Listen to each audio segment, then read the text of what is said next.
four very interesting individuals, influencers, millennials, a very key demographic, I think, for a lot of content creators, content providers, content owners, and event organizers and brands. I think what was just said in terms of connecting with your fans, this is a good opportunity to hear from them. So I'd just like to take the time to introduce. We have Hirebet from the head of APAC for Contagious Consulting. Contagious helps brands and agencies with trend tracking, innovation workshops, and creative strategy.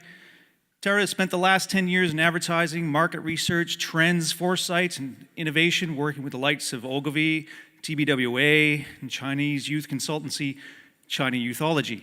Before she joined Contagious, Tara established Trend Watching's APAC office and served as a consultant on WPP's The Futures Company.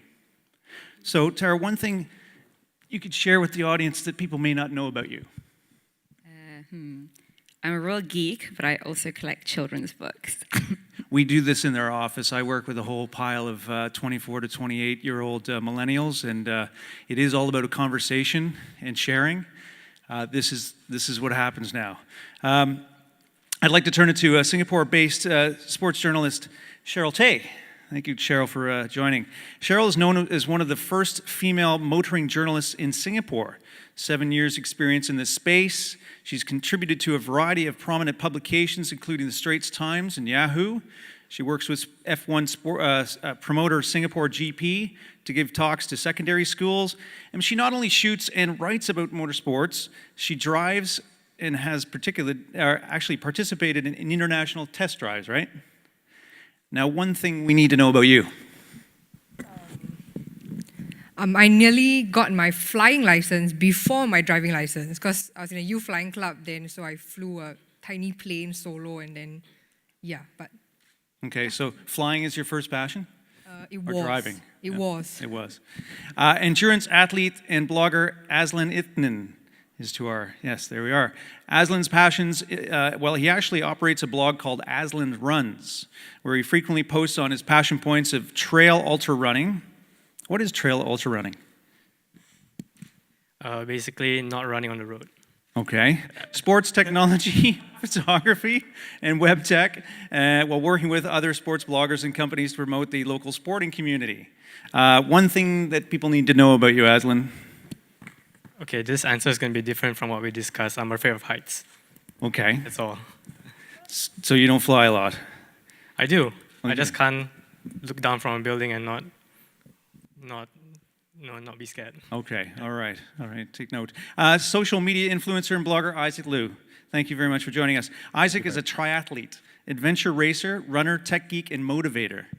He's a known blogger who has written reviews and articles covering swimming, running, and cycling, largely major local sporting events in terms of coverage, right? He has worked with a number of major brands, everyone from Mizuno. I got it right, yeah? Yes, you got it right. I didn't in rehearsal. Salomon, Nike, New Balance, Oakley, and Puma. One thing to know about you. Okay, I know you guys want me to say this, but say it. Come on, admit it. I don't have a Facebook account. Ooh, okay. On that, some data points courtesy Global Web Index's Generations report from earlier this year. The definition of millennials. Now, I'm not sure how many of you know this. It's typically framed up as being a group between the ages of 16 and 30 years old, sometimes stretches up to 35, depending on the research agency. Globally, there are close to 750 million millennials online, or 49% of the worldwide internet user base. Compare that to baby boomers, and there's a few of those in here, who form just 1/10 of the total online population in 2013. In APAC, there's close to 500 million of these millennials that have internet access. In Malaysia, 65% of internet users are millennials. Compared that to boomers, who just basically make up 2%. Buying power. One report estimates that their global buying power is around 2.4 trillion US dollars, with Asian millennials currently accounting for roughly 900 billion US dollars, basically the equivalent of combined GDP of Indonesia and Philippines. By 2020, 60% of the world's millennials will reside in Asia. So pretty significant here. Now, just on some traits of millennials. So 83% of Asian millennials own a smartphone, compared to 76% of millennials worldwide. They strongly believe that they are on the cutting edge of technology. 80% use 2 or more devices simultaneously while watching TV. They're typically entrepreneurial, often much more so than previous generations. In Asia, the dominant life attitude for millennials is to enjoy simple things in life. Family and friends often hold greater weight over status symbols. And when it comes to sports, an MTV survey earlier this year suggested that the World Cup would outrank Summer or Winter Olympics. And they are a discerning, critical, connected, and engaged lot, an incredibly important demographic for brands. So I'm going to put this back to you. Is this a correct assessment, Azlan? Well, you're mostly correct, especially when it comes to the buying power, I think. How much was it? How many billion was it? Close to basically 700, what is it, 900 billion or 900 billion. dollars. I think the reason is because most of us millennials, we are those that are coming off to the workforce. We all have money to spend. We've all been working for some time. And aside from family or maybe having a relationship, we have money to spend. And most of us come from maybe from a sporting background. So we are willing to spend if we are deeply passionate about what we want. So it can be weekend sports, so say soccer, or it can be running. We are willing to spend if we feel that the brand is good for us. And the thing to note is that we are not just restricted to what you can offer here. If a particular brand, you can't find it in Singapore, fine, we'll ship it overseas. So I think that's the challenge now with having brands in Singapore. Like exclusivity can be a key role. If we find that something is seriously exclusive overseas and we think, hey, why not have it in Singapore, we'll probably just get it overseas, why not? We are willing to take that step because I guess we have the funds for it. Most of us are working. So yeah, that's just my take. Yep, that's right. For exclusivity, we just go online, we just get it on the brand's store web page, and then we just find stuff that we want, we just bring it, ship it in. Tara, how are millennials changing? I mean, you do a lot of trend watching, trend tracking. How are millennials changing the way content is being consumed, or at least the expectations? Well, I think one of the biggest differences is just that when you start to look at this idea of millennials, they're kind of digital natives. So it means that it's not like they're learning the internet. It's like from day one, from birth, they're kind of on it.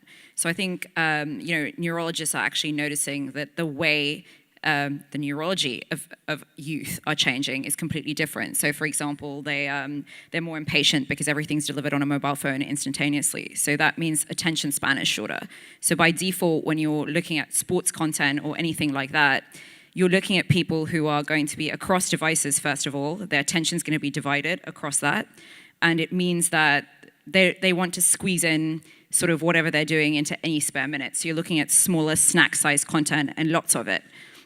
And that also will affect the way that you look at maybe like a storytelling journey, right? Like they're not linear. So if you've got somebody plopping in between different devices all the time, how do you let them get in and out of your content all the time and still get the same kind of experience? I mean, I think there's a stat from Time Inc. and Interscope that said that like a youth on average switches between media platforms 27 times in 1 hour. So how are you going to get across what you need to say with that sort of level of, I guess, fragmentation? So Cheryl, we talked about this a couple nights ago about your social media addiction. Can you share a little bit more about that? About social media? Remember your social media addiction? Remember we were going to get counseling for you? No, I'm kidding. Could you talk about some of your preferences when it comes to content consumption? Do you actually watch TV? Okay, I kind of sit on both sides of the fence because as a photojournalist, I produce content. So I have to go to events, I take photos, I'm pressured to put it quicker than the wires, I have to get my news out. At the same time, I'm also a sports fan. So I also like to watch, keep up with sports events, everything. TV, the only time I watch TV is when I watch Formula One. That's because, unless I'm overseas, I get it on live stream, but then live stream will cost money. So, and not just, when I have the TV on, I also have like my tablet with an app, like to see, special pit lane cameras or extra data and all that. And then I also have Twitter to see what the teams, they are throwing out updates or other news that we don't get. So these are just some of the ways that I consume content these days. What do you expect will happen in terms of, how should content owners, broadcasters and such address this going forward? Is it, again, and are they actually doing it the right way right now? I guess we still have to cover both the traditional and the social ways of presenting content, because I mean the younger generation, we're always on our phones, we have data, we have wireless, we want things fast, but there's still the other segments of the audience who don't mind, who can spend the time sitting in front of the TV, or they don't mind flipping the papers the next day. So I guess there needs to be more, besides just TV broadcast, I feel that there should also be live stream is possible. I understand that there's a lot of cost that goes behind it, infrastructure, whether the place you're at has the right satellites and all that, and at the same time your social media, whether it's updates on a news site like Yahoo or your own website, on top of Twitter updates, people want pictures, so Instagram might help, Facebook as well. So all these are very demanding, and I feel that nowadays people want things now, and I don't need the full story. I don't need to know how, what happened in his car, why did he crash, or I can read that later. Right. And that's another form of pressure where your headlines, your bite-sized news needs to be interesting enough for people to want to click into the link and read the story. There was a comment yesterday made about millennials, or at least the younger generation, only concerned about goals. Isaac, is that true? That it's really, again, just short snippets and only about goals, only about the happening highlights? Yes, for me, actually, for when I follow on Ironman, which is coming in October, Ironman World Championships, what I do was that I'll turn on my Twitter, I'll turn on the live streaming on my big screen TV, I'll follow on my laptop with the Twitter feeds, and I'll be following up on the video itself. So actually updates, they give updates on Ironman.com. They give all the live updates on who's the winner, who's the first place, who's the second place, and all. So it's actually very important, like, we get bite-sized information up to date. Now, when it comes to brands, because you work, again, with quite a number of brands, how do you think what is needed to really to address the expectations of millennials from a brand's point of view? With all the brands that I've worked with, I guess most of them, they actually wanted like authenticity on their products. Like if they give me a product for a review or something like that, I've done countless of shoes reviews. What they want to see is that actually how I'm connecting with the people and engaging my readers and so on and so forth. So I think it's actually more important to get authenticity from them, from us, actually, in fact, from us to our readers. We hear a lot about brands becoming publishers, moving into that space. We've heard, again, over the last couple of days from even Samsung talking about their investments across sports, or at least they're focusing on sports. Tara, what are brands really capable of moving into the space? Are they best positioned to move? And how should they be looking at this as content marketers? Well, I think definitely, there's a huge propensity for brands to be into that space. And I think the main thing that I think one of the things to remember as well is exactly what we've been talking about, this multi-platform sort of an aspect. I think what's changing is the fact that, I think sports and music are quite special because we assume that they're really interactive, because by default, you're in a great situation where there are people next to you, you're watching a game, there's that atmosphere and everything else. But when you're looking at a youth and a millennial, they're on their screen at the same time. So you need to think about the fact that they're always on multiple devices and they're always switched on. So what can that content being delivered through them do? So an example that I think is really good is like if you start looking at iBeacon technology. So you've got the baseball league in America that's actually got an app, and they've understood that what people hate about going to sports stadiums is just the crowds, about trying to get their food, all this sort of stuff. So when you get in there, the iBeacon technology enables you to sit in your seat and actually order food. It enables you to get pitch scores. It enables you to get like live feeds and videos. And so you're getting an immersive extra layer on top of being at that event. So I think that's something that brands have to look at, and technology is a great space to sort of bridge that gap. But are millennials really wanting this type of technology? Yep, Do you want to have that always on, always connected sort of approach? Always. Wearables, is that going to translate over too well? Yep, I guess the new Apple iWatch, the Apple Watch, the Samsung Android Wear, all this is going to be the next game player for all the millennials. I guess, people can just swipe on their watch and see what's going to go on instead of just going on their tablets. I think really, even mobile, I'm talking about being mobile, this is going to make even the future. Azlan, as a sports enthusiast, but also someone who's participatory, how do you see the connection between technology and sports? I think it depends on how you look at it. I think technology in sports is very broad. How I look at it from, say, a running perspective is that with all these wearables coming up, you have to ask yourself how much of it, of the value of the people who buy it, are willing to invest in it. I see a problem with wearable technology is that people often get caught up with the hype and they don't exactly know how to use it. And then at some point, say 6 months down the road, they have the watch and they discard it because they have no idea how to process all this data. I get it a lot of times. All my friends come to me, they ask me how am I supposed to use this, and 6 months or 3 months later, they tell me, are you using it? Nope. No, they're not. Nope. They're not going to use It goes it. quiet. It suddenly goes quiet. So I think this technology will really depend on what the market is or how you use it. So it really depends. For example, Isaac and myself. Isaac's a triathlete, so I'm sure he has a watch. Yep. Right. So I have a watch myself. This is a pretty expensive watch. This is a Garmin Phoenix 2. So I use it for my runs. So I think it really depends on your target market and your segment. I'm sure Samsung, you have your own apps, and so do other smartphone providers.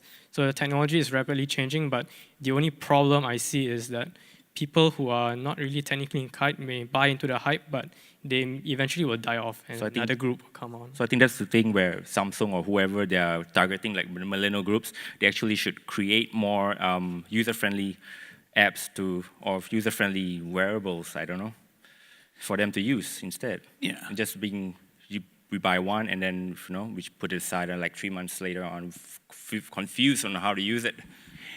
I want to turn it back to the publisher and broadcaster space again.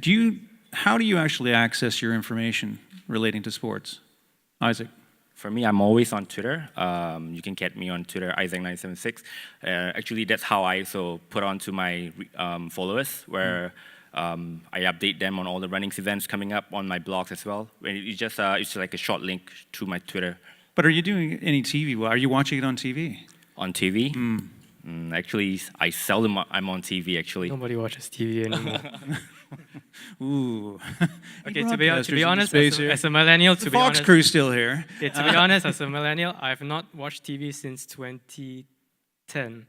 Ever since I started running and Twitter and everything came up, the only 2 TV screens are the ones that are in my room, my 2 dual monitors. So Which we sports, right? yeah, even if I'm not watching sports, I'm watching something else. Everything is on either Facebook, Twitter, Instagram, or on the website. So I think websites still play an important role, but to a degree, it works primarily in like the US and Europe, but not much in Asia because we are bite-sized. We love to digest bite-sized stuff. Right. I think traditional media is actually slowing down. I don't know, but when I post on, it's for any upcoming runs that you guys want to look for, do you actually go look for, how do you guys get it? I don't know, if you guys go to the stores to find out, like the running store, to say, oh, upcoming event, they don't do that anymore. So I see when I post on an event on my blog site, and I just see those links getting click, click, click, click, click, click, click. Tara, when you hear this, what does that suggest to you in terms of the future of broadcasting, content, distribution, et cetera? Because we heard a lot over, yesterday. We were having this discussion that it seemed to be very much about what I have, the assets I have, the way I distribute it, what format it's in, the type of content, et cetera. I didn't hear a lot of audience discussion until probably about an hour ago. What's your feeling on this? Do you think these broadcasters, or I'd say other distribution, content owners and distribution partners, et cetera, actually understand or listen to the audience well? I think that's basically what's happening is that, we're in a time where things are changing really fast. So being adaptive is really important.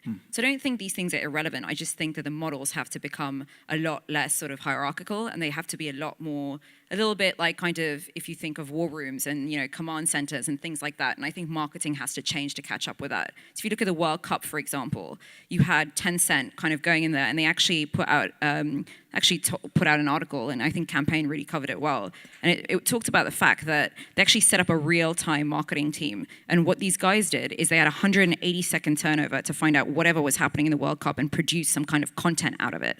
And they did. And it was posted across, and it was one of the most successful sort of ways to use the World Cup. And then you had Sony, which had like 32, I think, they were tracking like 32 different channels, and they had 6 different languages. And they basically did one stadium live, which was they were looking at across Twitter, Facebook, and Instagram during the World Cup, aggregating the conversations together into themes, and then applying that out so people could actually follow thematic conversations. And that's a very different way of like deploying your marketing. It doesn't mean you don't do it the same way. I mean, don't do marketing. It just means you've got to be a lot more adaptive so that it works with social media and the speed of the way people are thinking. And I also think the other part to look at is, I think like another space to really check out is this idea of immersive experiences. And I think what was really interesting is how we talked about this idea that not everybody gets to go to Manchester United and sit on the field and, kind of sit in that stadium. And it's true, like if you're living in Asia, it's far away, it's expensive, there are lots of geographical barriers. So again, you look at Google's acquisition of Oculus Rift.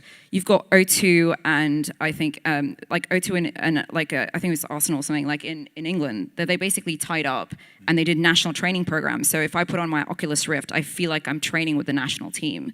That's, again, it's adding a level of experience that's amazing for a fan. You don't have to be there to do that. So all these kind of pieces of technology enable you to sit in your living room, which we do more and more, and still have that kind of engaged experience and passion for sport and, use it. We didn't hear a lot about esports over the last couple of days too either. That's obviously an evolving space as well. I assume some of you are game players, video game players? No? You have devices, console devices? Used to be. Yeah.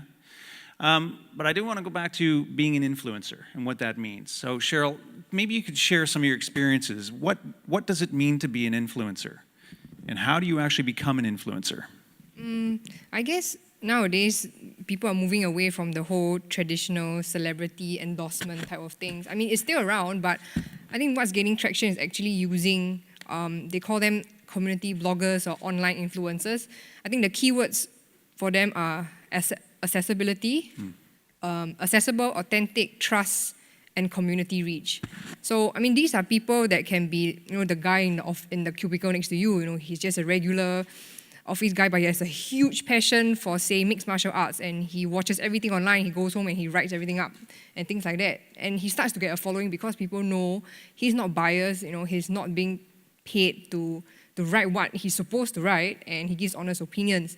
And it's accessible because you can just drop him an email, a direct Facebook message. You don't have to go through like an agent or an agency or a company, to get to that. Usually all these celebrities are very far out, like I don't know if I can ever, if my letter really reaches Jennifer Lopez or it goes to her marketing guy, that goes to the PR guy, that goes to the comms guy, things like that.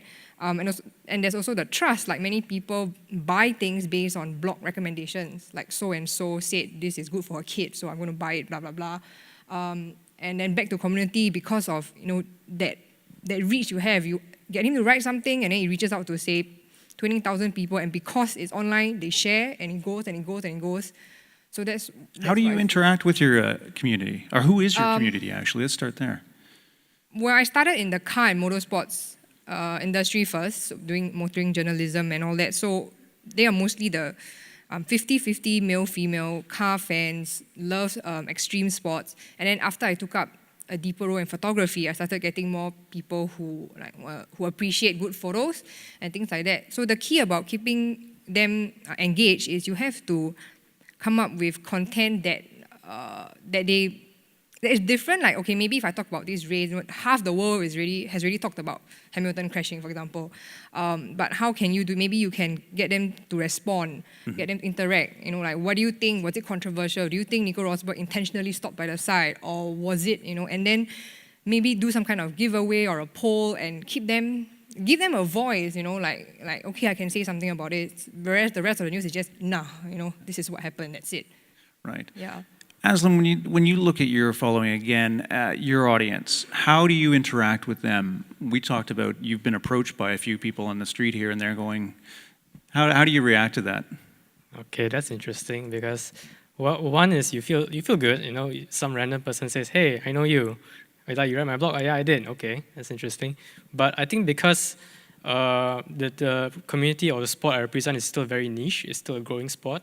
So ultra running has only been in Asia for a while. So I think how I built that up is I started racing last year. I went to Malaysia. I raced for 3 days in the jungle.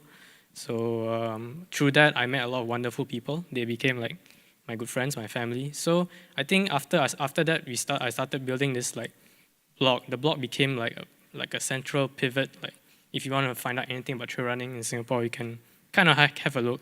And eventually, that community, because it's small, it becomes mutual, and somebody who wants to be interested, then we'll pull them along. I think this is not we have no bad intentions or anything. We just go with the flow. Everyone's communal. Everything is very pure in that sense, because this sport doesn't have much corporate sponsorship. And everything has to do with either direct branding from the company down. And for people like myself, we don't really represent a brand, but we represent an idea, and the brands will come. Right. So that's how, I mean, it keeps it authentic in a way.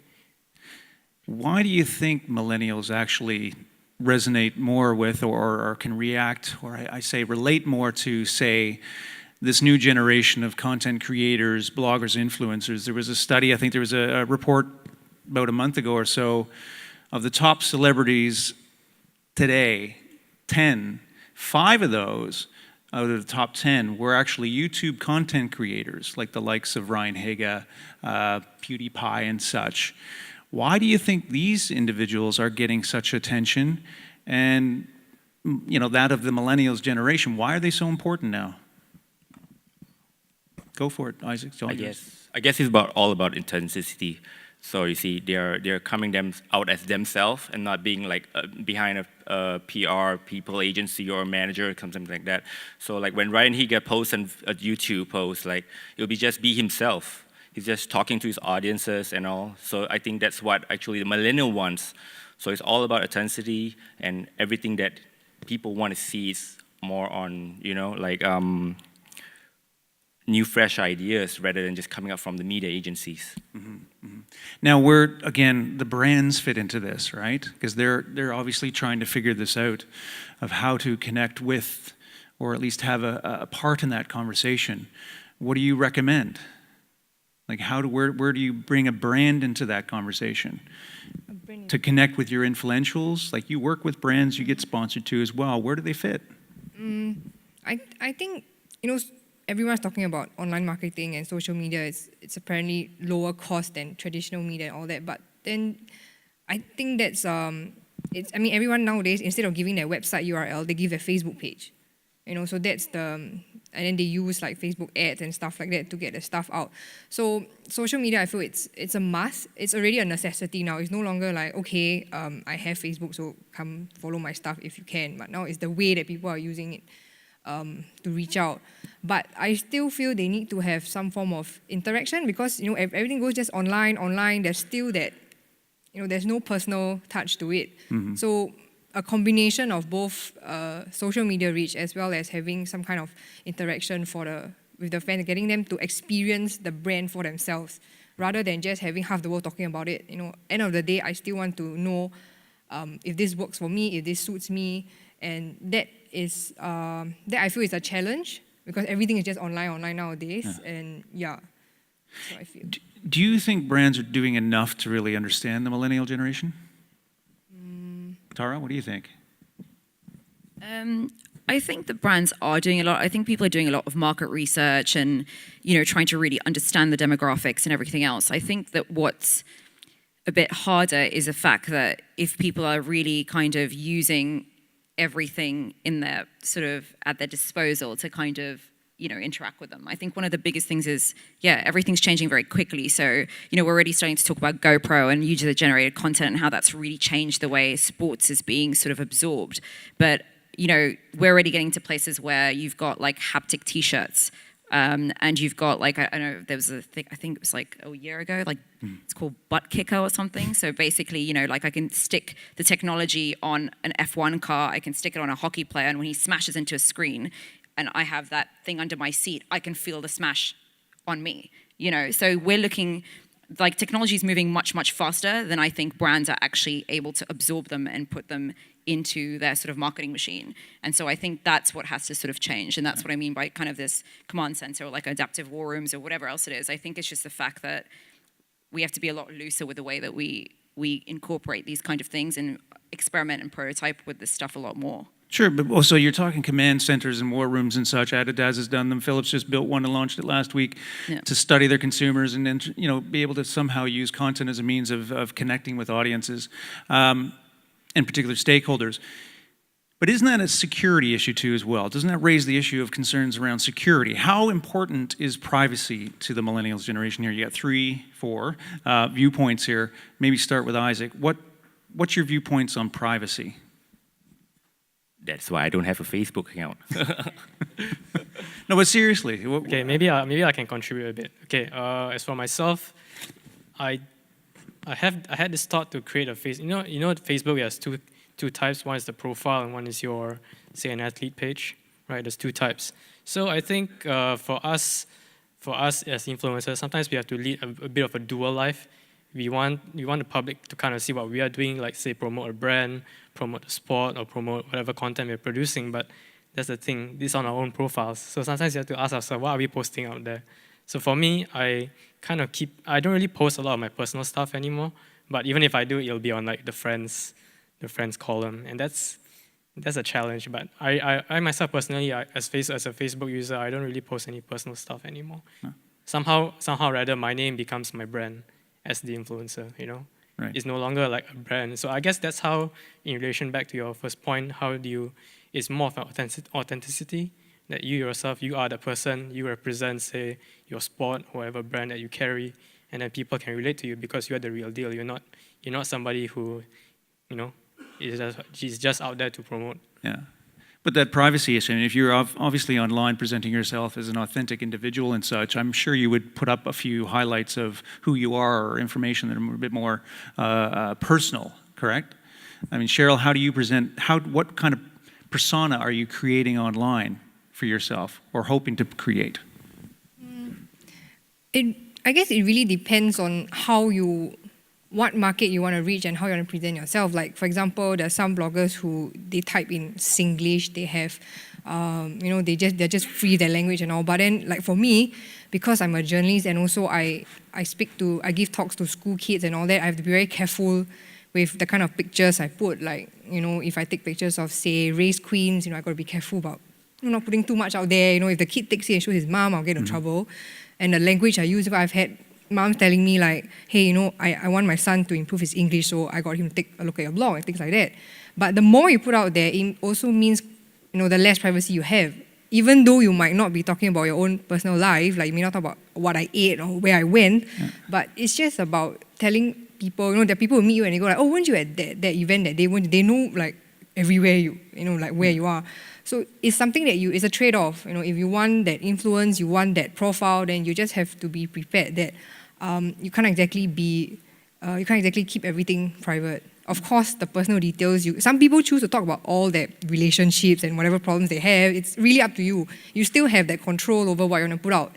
But just be careful of the circumstances. Even back to brands, the more you want to share out there, online media, social media is giving people a voice. They can just say whatever they want to say, create a blog for free on Blogspot, WordPress, and they just put something viral and they become famous. So it's a danger, but at the same time, it will also work if you use it correctly. Cool. Can I get a show of hands of those who are representing brands here in the audience? Please put up your hands. Come on, don't be shy. We got one over there. Where are you? I'm going to have to see. I can't see with the light. Sorry. Raise it again. Good, I'm coming after you. We're going to do something different. We're actually going to pull you into the actual conversation. This is something that we do locally at an event called Content Conversations. So, can you introduce yourself? Hi, I'm Sheena from QNet. Hi, Sheena. I'm going to ask you a few questions. How important are millennials to your activities? Very important. They're probably our main demographic. And how are you actually addressing this cohort? Like, what type of things are you doing to understand them better? I think, first of all, trying to get as much feedback as we can. So having a little bit of while before it was very much one-directional, it's a bi-directional conversation that we're actually trying to have with them. And I think our entire communications and marketing materials have moved into a content management area. So it's all about quality content, engagement, and getting really high-level stuff out there, bite-sized, as they said.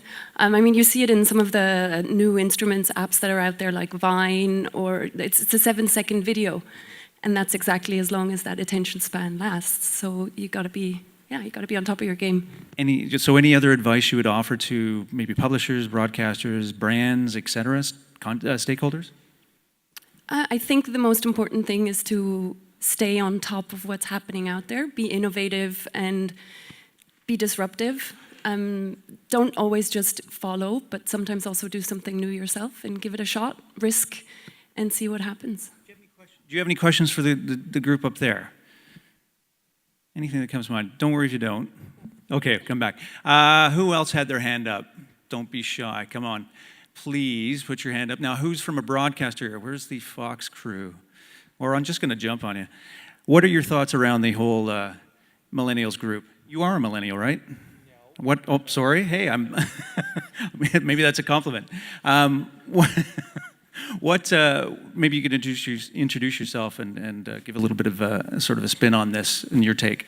Yeah, I'm Delphi from China. So everybody should know it's an isolated internet environment compared to the world.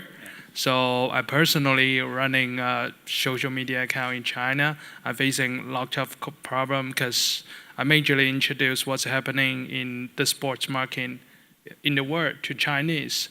But it's hard to create contents because the most important thing is when I'm introducing, I'm find that the people when I translate the articles very deep. Very analysis, so they didn't very interesting to read it.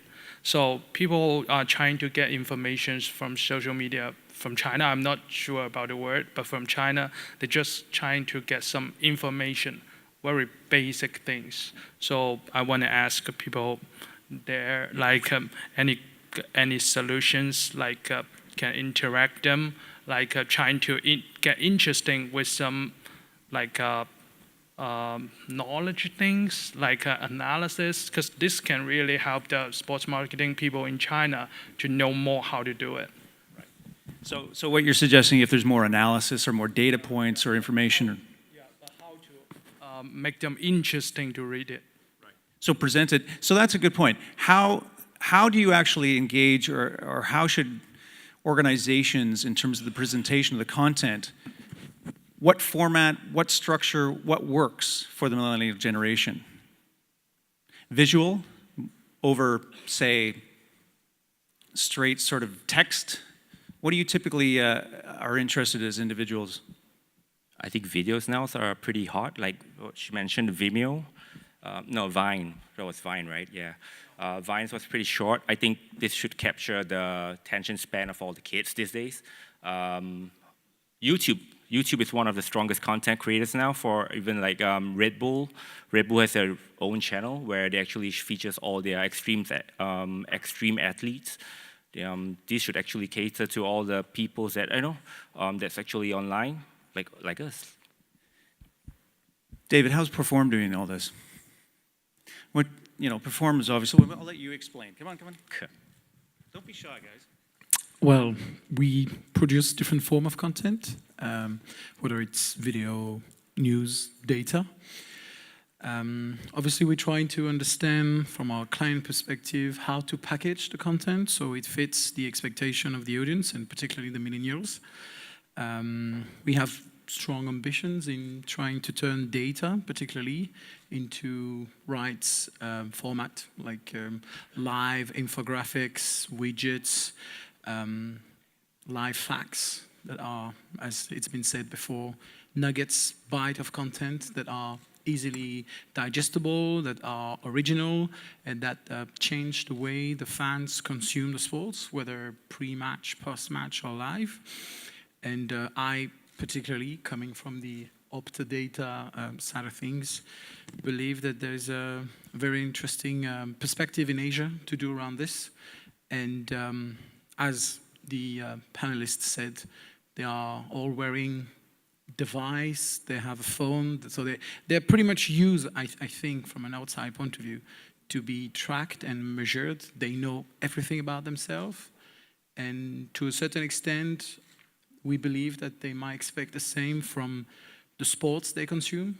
They've been following football and all their passion so deeply, they write about it on a day-to-day basis, so they expect from the publishers and the brand to offer them an extra layer of information, but in the right way. So that's the challenge, is to how to take raw content and package it, present it in the right format so it fits not only the expectation, but the moment they consume it. Thanks very much. Just how much time do we have left, Tara? Okay, one last question. We heard a lot of comment about localized content, and everybody was talking about, we got to do more local content. guys, what's your feeling about that? How important is local content? We get a lot of the stuff that comes in from other markets and global, but do you think there really needs to be more focus on local properties and local initiatives? You're all very, not so much, I would say, aside from F1 and maybe what other international sports, football. What else is there? One UFC. But do you think there should be more of a localized focus of organizations and brands? How important is local to you guys? Go for it, Isaac or Azlan. Just thinking. Well, I think it's still important, I think, because that's what draws the market. So, for example, like running, I think, like, for example, I don't really partake in local runs anymore, but I think they are still quite important. Okay, because of the nature of my sport, so I usually travel overseas to run and to compete. But I think the local scene of running should still be there because it's important, especially to get to promote the sport. Obviously, you have to start from local up. So, for example, like Stand Chart Marathon Singapore, everyone looks forward to it because they know at the end of the year, there'll be that year-end marathon. So I think, I don't know, it should still be kept that way. So on that, what would we give back to the group here in terms of recommendations? Whether it's be content owners, technology producers, device owners, manufacturers, through to broadcasters and brands. What would your last sort of recommendations be? And we'll just go across the panel here. Tara, we'll start with you. Yeah, I guess it would be to obviously leverage technology so you get an in-home kind of as immersive experience with all the things that are coming out. I guess it would also be to sort of be really adaptive and quick with things. And even going back to the sort of China question over there, it would be maybe to create ready-made content as well. Like when you're thinking about things in bytes, could you kind of take your gameplays and turn them into ready-made GIFs or memes or the kind of language that people are already using so they can embed them in their social media faster? So that the easier you make it and the more convenient you make it to interact with that content, the more they're going to interact with it and spread it. Okay. Cheryl? I would say to, go cover all aspects. I mean, it's kind of spreading yourself thin, but it's also to make sure you don't leave anyone out, so it's from TV to Facebook, YouTube, Twitter, Instagram, and there are more and more coming up. But, and also, don't just take the same picture or the same content and spread it across all channels. Like, different platforms have different ways of consuming content. Mm-hmm. So just, take the effort to craft something differently for, say, Instagram versus Facebook and things like that. So that would be my advice. Isaac? For me as a user, where I get updates on all the sports, just like I mentioned on Ironman, on the last year itself, I was actually following up on Twitter and the Paris Marathon itself. So actually, like I said, if you're a content creator on Twitter, updates is very, very important. I know when I shoot out a link out to all my followers, they will just be started clicking on the live streams or not, where they'll be asking me like, where's the live streams link that you posted on the other day, stuff and like that. So if you're gonna post something on Twitter, make sure it's like a very update content and not a broken link or so. Yep. Azlan? I think for everyone here, I think basically just get your fans involved. That's one. Get your fans involved. Number two, tell a story. I think a lot of sports fans like to listen to a story, and I think get them involved with whatever that you are planning to do. Because sports fans in Singapore, they unless they are really involved, then they won't really know the brand. So, for example, like cycling, the brand Specialized. Like for example, cycling brands. I didn't really know that they are around until I know that local brands are bringing them in, and you need to get some publicity to these people who are carrying the brand forward. Because unless you help them to publicize a bit, like there are local people using your product or at least taking part or competing in your product, then no one will know that your brand actually is out there. I didn't know I wasn't a cycling fan but then I realized that there are locals who are actually pursuing the sport using these international brands, which are very, very big in the US and Europe, but no one has a clue about them in Singapore, except for that small community.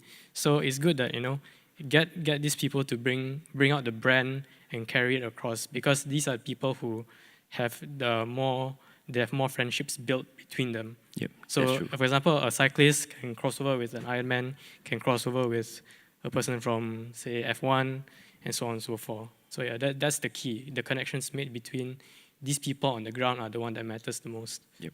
That's true, because like yesterday, I just signed up by Compress Sports. Just recently yesterday, I posted up a picture about all the compression wear that they have, and you know, people are asking me like, hey, let us know what you think about this shorts, how about the compression cuff and stuff like that. So as of yesterday, like, the questions like booming already. So, you know, we're engaging the people. So I think if a brand really wants to engage, maybe they want to look at the real people instead these days. Yeah. I wonder, though, are they confident enough to actually engage you? That's the thing. Have you seen a lot of that confidence among brands to actually make that outreach and do it in the right way? Yeah, why not? Yeah. I think if they see that the brands, that the blogs that I'm running, if my reviews are good and stuff like that, yeah, why not? All right. Well, there you go. Some good advice to everyone out there. Just some other information, if you'd like. Patrick Kaur from YouGov has presented, or at least his team has come up with a study on millennials for Singapore and China. If you'd like, I'd suggest connecting with them as well. I'm sure they can share that across. We didn't get into all the details on that, but there's some really interesting insights there that you might want to get your hands on. Again, that's YouGov. In the meantime, I'd just like to thank everyone for your time, and can we give them all a big round of applause too as well? And talk to them. They're here. They'll be here for the rest of the afternoon. Thank you.